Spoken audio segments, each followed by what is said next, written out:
So welcome to Camfact education. आज हम deal करेंगे कि अपार्ट फ्रॉम जैम, जिनका जैम नहीं हुआ, सो व्हाट नेक्स्ट।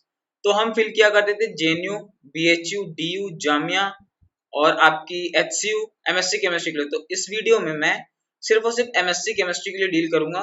सो इस साल गाइस क्या हो रहा है कि हमारा सीयूईटी पीजी 2022 लॉन्च हुआ है, जिसके अंदर हमारी मेन यूनिवर्सिटी जो हम फॉर्म फिल किया करते थे उसमें बीएचयू आती थी, जेएनयू आती थी और आपकी एचसीयू आती थी। बाकी डीयू और जामिया इस बार अलग अपना पेपर कंडक्ट कराएं। तो इस वीडियो में मैं सीयूईटी पीजी की एलिजिबिलिटी क्राइटेरिया, रिजर्वेशन क्राइटेरिया, आपका फॉर्म कब से कब तक है, कौन सी यूनिवर्सिटीज में क्या प्रेफरेंसेस मांगी गई हैं, उसके अलावा सिलेबस क्या है। गाइज ये चीज ध्यान रखना दोस्तों कि इस बार सिलेबस में काफी ज्यादा चेंजेस हुए हैं। जो अभी एनटीए ने अभी 2 दिन पहले सिलेबस लॉन्च किया है अपना अपनी ऑफिशियल वेबसाइट पे, और ये जो आपको मैं दिखाऊंगा वो पूरी पूरी हैंडबुक है। एनटीए ने सीयूईटी पीजी 2022 में लॉन्च किया अभी। सो मैंने इस पूरी हैंडबुक को पढ़ के उसमें से जो मेन मेन पॉइंट्स थे आपके सामने उसको रखूंगा। ऑफिशियल हैंडबुक है, कोई इसमें अलग से कोई चीज नहीं है। आपके सामने इसको खोल के सारी चीजें आपको एक्सप्लेन करूंगा। मेन मेन पॉइंट्स आपको जो ध्यान रखने हैं, ईडब्ल्यूएस क्राइटेरिया भी मैं आपको डिस्कस करूंगा कि उसमें क्या क्या सीन है, उसमें भी थोड़े बहुत ऊपर नीचे प्लस माइनस है, उसको भी आपको देखना है। प्लस लास्ट में मैं सिलेबस भी डिस्कस करूंगा। तो इस वीडियो के एंड तक बने रहिएगा, काफी कुछ नॉलेज आपको मिलने वाली है। तो चलिए स्टार्ट करते हैं। So common university entrance test post graduate. तो मेन मेन आपकी ये 42 से 50 यूनिवर्सिटीज इसमें पार्टिसिपेट करनी है, पर हमारे लिए मेन जो हम भरा करते थे वो आपकी जो इसमें पार्टिसिपेट कर रही है वो है जेएनयू, बीएचयू और एचसीयू।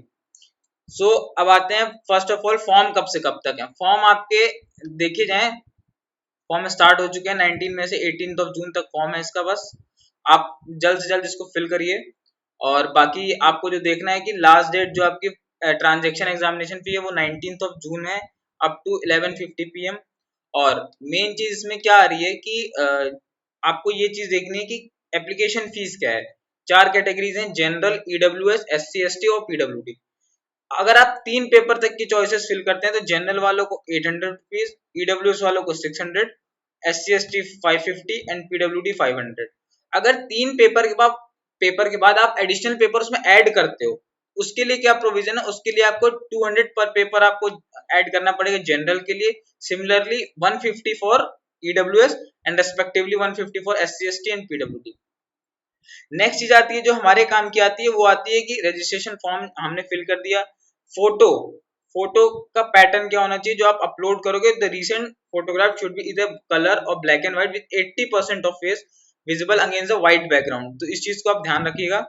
और बाकी फोटो की एलिजिबिलिटी क्राइटेरिया, मतलब फोटो की जो मिनिमम रिक्वायरमेंट्स होती हैं, जो आपकी पिक्सल्स और कितने से कितने केबी तक की होनी चाहिए, वो सामने आपके मैंने हाईलाइट कर दी, उसको आप एक बार देख लीजिए। 10 to 200 केबी होनी चाहिए। नेक्स्ट चीज आती है आपकी कि हम इसमें वो पेपर एग्जामिनेशन स्कीम क्या, मोड ऑफ पेपर क्या। आपका पेपर आपका पूरा पूरा सीबीटी होने वाला है, कंप्यूटर बेस्ड टेस्ट होंगे, जिस तरह आपका जैम हुआ था। अब आपका इसमें मैं आपको बताता हूँ, आपका जो केमिस्ट्री का कोड है क्वेश्चन पेपर का, वो है PGQP25, जो कि इस पार्ट में लाई करेगा, दिस पार्ट। इसमें इस बार इन्होंने पैटर्न क्या बनाया है कि हमारे जब भी हम कोई एमएससी केमिस्ट्री के एग्जाम देते थे अपार्ट फ्रॉम जैम, तो उसमें क्या होता था, कई कई यूनिवर्सिटीज आपके कुछ मैथ के क्वेश्चन डालती थी, जैसे एससीयू डालती थी। बट इस बार क्या हुआ, उन्होंने पैटर्न डिवाइड कर दिया, part A part B. Part A में आपका क्या हो रहा है कि जनरल अवेयरनेस, हल्की सी रीजनिंग, हल्की सी क्वांटिटी एबिलिटी की, इन सबको मिला के 25 क्वेश्चन। नेक्स्ट जो 75 क्वेश्चंस होंगे वो आपके रेस्पेक्टिव आपका जो डोमेन है, आपका जो पेपर है जिससे आप फॉर्म फिल कर रहे हो उसमें होंगे। जैसे 75 मैं एमएससी केमिस्ट्री की डील करूं तो 75 क्वेश्चन एमएससी केमिस्ट्री के होंगे, केमिस्ट्री के होंगे, और 25 क्वेश्चन रीजनिंग के और ये जनरल एबिलिटी के। तो उस चीज को आपको देखना पड़ेगा, ये इस बार चेंज आया है पैटर्न में। और उसके बाद कौन सी यूनिवर्सिटीज क्या करा रही है, मतलब एमएससी के लिए आपकी एलिजिबिलिटी क्वालिफिकेशंस क्या है। जैसे एज लिमिट, तो नॉर्मल एज लिमिट है जो आपको सबको पता होगी, आफ्टर बैचलर्स आपको इसमें इनरोल होना पड़ता है। और दूसरी रिजर्वेशंस की बात करूं मैं, अब रिजर्वेशंस में ईडब्ल्यूएस 10% होती है, वो सबको पता है। बट ईडब्ल्यूएस में एक और चीज है, ईडब्ल्यूएस का जो सर्टिफिकेट होना चाहिए वो आपका लेटेस्ट होना चाहिए, 1 जनवरी के बाद का बना होना चाहिए। ये क्या मैंने हाईलाइट किया है, जनरल ईडब्ल्यूएस सर्टिफिकेट होना चाहिए वो 1 जनवरी 2022 के बाद का बना होना चाहिए। सिमिलरली ओबीसी और एनसीएल कैटेगरी वालों के लिए भी सेम चीज है, उनका भी जो क्रीमी लेयर का जो सर्टिफिकेट होता है वो 1 जनवरी 2022 के बाद का बना होना चाहिए। इस चीज को आप ध्यान रखिएगा बहुत ही अच्छी तरीके से। और उसके बाद मैं डील करता हूँ कि एग्जामिनेशन का शेड्यूल क्या है और टाइमिंग क्या है। 2 स्लॉट में पेपर होना है, 10 AM to 12 noon और 3 PM to 5 PM। ये एग्जामिनेशन का शेड्यूल है। आपको एडमिट कार्ड रिलीज हो जाएंगे। बाकी एनटी का जो जो प्रोसीजर होता है वो सेम रहेगा, वो सब चीज आप सबको पता ही है आपको। और जो सर्टिफिकेट आप लोग बनवाएंगे उसका फॉर्मेट भी आपको मैं एक बार दिखाई देता हूँ। ये आपका इनकम ईडब्ल्यूएस का सर्टिफिकेट है और ये आपका ओबीसी का सर्टिफिकेट है। अब मेन चीज मैं आपको दिखाता हूँ कि जो इसमें मांगी गई है, जो आपको जाननी चाहिए एज ए स्टूडेंट अगर आप फॉर्म फिल कर रहे हो, तो कौन सी यूनिवर्सिटी जैसे कि जामिया है, सॉरी आपकी एचसीयू है, जेएनयू है, बीएचयू है, वो उसने क्या क्या आपसे क्वालिफिकेशन एलिजिबिलिटी क्राइटेरिया मांगा है उसकी यूनिवर्सिटी में फॉर्म फिल करने के लिए। तो मैं 3 यूनिवर्सिटी को यहाँ पे डील उठाऊंगा और उसके साथ आपसे डील करूंगा। First of all university of Hyderabad आपके सामने है। उसकी एलिजिबिलिटी क्राइटेरिया है कि यूनिवर्सिटी ऑफ हैदराबाद ने मांगा है कि भाई हमारे पास जो बच्चे फॉर्म फिल करेंगे उनकी क्या होनी चाहिए, मिनिमम 60% मार्क्स होने चाहिए उनके रेस्पेक्टिव साइंस के सब्जेक्ट में with chemistry as one of the subject, preferably in combination with physics and math. मतलब अगर फिजिक्स और मैथमेटिक्स साथ उनका केमिस्ट्री कॉम्बिनेशन में है तो वो बेहतर है। पहली चीज ये। दूसरी चीज मैं आपसे बात करूंगा जेएनयू के बारे में और बीएचयू के बारे में। जेएनयू और बीएचयू दो यूनिवर्सिटीज मैं आपके सामने उनके और दिखाऊं, क्योंकि ये मेन यूनिवर्सिटीज होती हैं जिनके हम फॉर्म फिल किया करते हैं। बाकी आप और भी यूनिवर्सिटीज के फॉर्म फिल करोगे, but these are the main core universities. Here it is. तो जेएनयू, अब जेएनयू का क्या सीन है कि भाई हमारे पास जो बच्चे फॉर्म फिल करेंगे उनके लिए क्या होना चाहिए कि जो बैचलर्स डिग्री है वो chemistry as one of their subject, जो बैचलर डिग्री है with chemistry as one of their subject under 10+2+3 pattern of education with 55% aggregate in chemistry और फिजिक्स, या सिर्फ केमिस्ट्री ऑनर्स वाले भी। सिमिलरली बीटेक वालों के लिए भी उन्होंने वो आपने क्राइटेरिया दिए हैं कि उनके एटलीस्ट 6.0 आउट ऑफ 10 होने चाहिए सीजीपीए एंड ऑल। तो ये सब चीज को आप देख लो। नेक्स्ट है हमारी बीएचयू। सो बीएचयू के अंडर क्या होता है, सेम उन्होंने दिया है कि 10+2+3 के पैटर्न में उन्होंने बीएससी मांगी है। ऑनर्स या नॉर्मल बीएससी होनी चाहिए, कोई दिक्कत नहीं। 50% एग्रीगेट मार्क्स होने चाहिए। That's it. और लास्ट में मैं आपको क्या दिखाना चाहूंगा, मैं आपसे डिस्कस करना चाहूंगा इनका सिलेबस, जो कि मेन है। सिलेबस यू नो कि सिलेबस इज लाइक समथिंग कि आप लोग को जरूर जानना चाहिए। इसका सिलेबस थोड़ा सा चेंज हुआ है, क्या हुआ है मैं आपके सामने दिखाता हूँ। Just a second.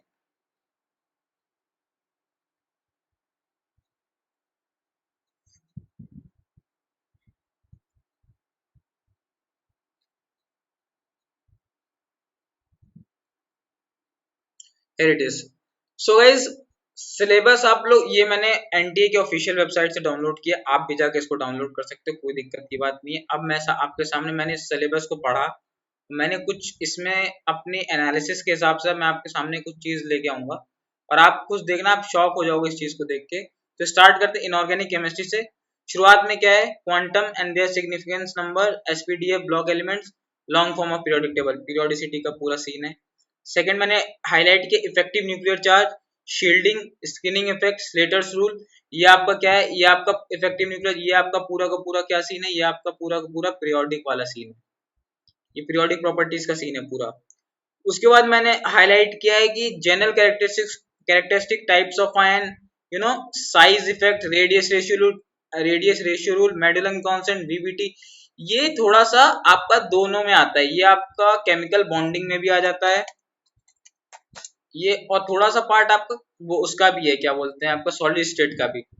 नेक्स्ट आपका क्या होता है, formal charge, VSEPR theory, redox reaction, Bronsted Lowry concept, एचएसएबी।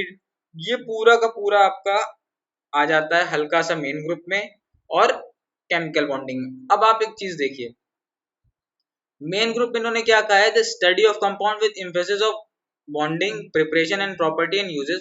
Boric acid है, बोरेट्स है, बोरोनाइट्राइड्स है, बोरोहाइड्राइड्स है, डाइबोरिन मतलब।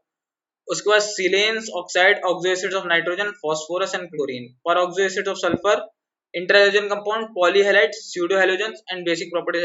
दैट्स इट, इतने ही हैं आप में, और कुछ उसमें फालतू चीजें नहीं है। जितने मेन ग्रुप में हम पढ़ा करते हैं, पूरा ग्रुप 13 से लेके आपका ग्रुप 18 तक पूरी चीजें, प्लस कॉन्सेप्चुअल मेन ग्रुप भी हम पढ़ा करते हैं। तो इन सब चीज, देखिए दो चीजें होती हैं, या आप पूरा पढ़ो। अब देखो इन्होंने ऑफिशियल सिलेबस जब आउट किया है, तो हम एक काम कर सकते हैं कि हम इस पे पूरा फोकस मार के उन सब चीजों को एक बार पढ़ के इन पे पूरा पूरा एम्फेसाइज कर सकते हैं अपने चीजों को, तो हमें उसका बेनिफिट होगा। अब आगे देखते हैं क्या है। आगे आपकी अब यहाँ से कोऑर्डिनेशन स्टार्ट कर दिया इन्होंने। Werner theory, valence bond theory, CFSC, electroneutrality principle, और आपका coordination, tetrahedral coordination, tetragonal distortion, octahedral, JTD and all. That's it. No OMC, no metallising compounds, anything, कुछ भी नहीं, सिर्फ और सिर्फ कोऑर्डिनेशन इन्होंने दिया है। और इससे हमें ये पता चलता है कि इन्होंने काफी कुछ कट कर दिया सिलेबस में। तो मेरी आप मानना, तो मैं तो कहूंगा कि आप कोऑर्डिनेशन तो पढ़ना ही अच्छे से, बट ओएमसी पढ़ के जाना। ओएमसी क्योंकि इम्पोर्टेंट टॉपिक होता है, ओएमसी इम्पोर्टेंट टॉपिक होता है, एक बार उसको पढ़ लेना। आगे चलते हैं फिजिकल में। इन्होंने यहाँ से आप देखो, intensive variable, extensive state and path function, concept of heat, पूरा का पूरा पूरा थर्मोडायनेमिक्स है यहाँ तक। जहां तक मैंने इन्वर्जन टेम्परेचर तक मैंने आपको रेडी किया, पूरा का पूरा थर्मोडायनेमिक्स का पूरा चंक दिया है इन्होंने, थर्मोडायनेमिक्स का पूरा चंक है। उसके बाद आपका स्टार्ट हो जाता है mirror indices, elementary ideas of symmetry, symmetry elements, qualitative ideas of point and space groups, 7 crystal system and Bravais lattices. ये आपका सॉलिड स्टेट का पार्ट है। उसके बाद आपका आ जाता है कि ionisation of weak acids and base, pH scale, common ion effect, salt hydrolysis, calculation of hydrolysis constant, degree of hydrolysis, pH, buffer, Henderson equation, application, buffer capacity etcetera. Ionic equilibrium दिया है बस, केमिकल इक्विलिब्रियम नहीं दिया है। Focus on this, ionic equilibrium ही दिया है बस, आयनिक ही दिया है, और आपका उन्होंने वो नहीं दिया, केमिकल इक्विलिब्रियम नहीं दिया है। इस चीज को आप ध्यान रखना। तो आप ज्यादा फोकस करो किस पे, आयनिक इक्विलिब्रियम पे। ऑल्दो हमें केमिकल इक्विलिब्रियम पढ़नी है, बट हम पहले उस चीज पे फोकस करेंगे जो हमारे सिलेबस में है, देन हम आयनिक पे केमिकल इक्विलिब्रियम पे जंप करेंगे। दूसरी हमारे दिया है केटीजी मॉडल है, पोस्टुलेट्स है, डेरिवेशन है, मैक्सवेल डिस्ट्रीब्यूशन कर्व है। ये पूरा आप एवरेज रूट, आरएमएस स्पीड है आपकी, एवरेज काइनेटिक एनर्जी, ये पूरा गैसियस स्टेट का पार्ट है, इसको आपको कवर करना है। नेक्स्ट जो मैंने ग्रीन में इंडिकेट किया वो ऑर्डर मोलिकुलरिटी है, रेट है, और आपके पूरी की पूरी काइनेटिक्स ऑफ कॉम्प्लेक्स रिएक्शन है, सेकंड ऑर्डर एक, ये आपकी है पूरी काइनेटिक्स। दैट्स इट, काइनेटिक्स बस इतनी ही इन्होंने मेंशन की। काइनेटिक्स में आपकी आ जाती है फोटोकेमिस्ट्री, एंजाइम, कैटालिसिस, ये कुछ इन्होंने मेंशन नहीं किया है। तो ये चीजें काफी शॉकिंग है कि इन्होंने इतने सिलेबस कट क्यों कर दिया, but at the same time हमारे लिए एक लेवरेज भी है कि हमें कम चीजें तैयार करनी है, बट उन चीजों को हमें कंप्लीटली छोड़ना नहीं है जो इन सिलेबस में नहीं है, उसे भी तैयार करना है, क्योंकि वो पूछ सकते हैं। दूसरी चीज, हमारे ऑर्गेनिक का सिलेबस देख रहे हो कितना छोटा है, मतलब कि मैं क्या बताऊं। उससे पहले मैं आपको नीचे दिखाता हूँ कि फिशर प्रोजेक्शन, जहां से मैंने आपका पिंक में मार्क किया है, फिशर प्रोजेक्शन से लेके CIP rule, optical isomerism, optical activity, diastereomers, DLS configuration, racemic mixture, सब कुछ सिर्फ और सिर्फ स्टीरियोकेमिस्ट्री है। आप देखो आधे से ज्यादा इन्होंने स्टीरियोकेमिस्ट्री का सिलेबस दिया। उसके पहले क्या है, introduction of organic reactions, their mechanism, addition, elimination, substitution, mechanism का पार्ट। उसके ऊपर क्या है, carbocation, carbon and carbenes, intermediates, that's it. और ये जो पार्ट है आपका होमोलिटिक, हेट्रोलिटिक, ये जो पार्ट आपका जीओसी का है, इसको आप ध्यान दीजिएगा। टाइप, शेप और रिलेटिव स्टेबिलिटी, जीओसी मतलब GOC, intermediate, mechanism, stereo, no reagents, no biomolecules, no heterocyclic compounds, कुछ नहीं। इस चीज को काफी गौर करने की चीजें हैं, इस चीज पे आप ध्यान रखना। इन जो टॉपिक्स इसमें मेंशन किए हैं उसको 101% पढ़ो, प्लस जो टॉपिक्स इसमें नहीं दिए उन पे भी नजर मार के जाना है, क्योंकि वो रिएजेंट्स बहुत नेम रिएक्शंस इसमें नहीं है।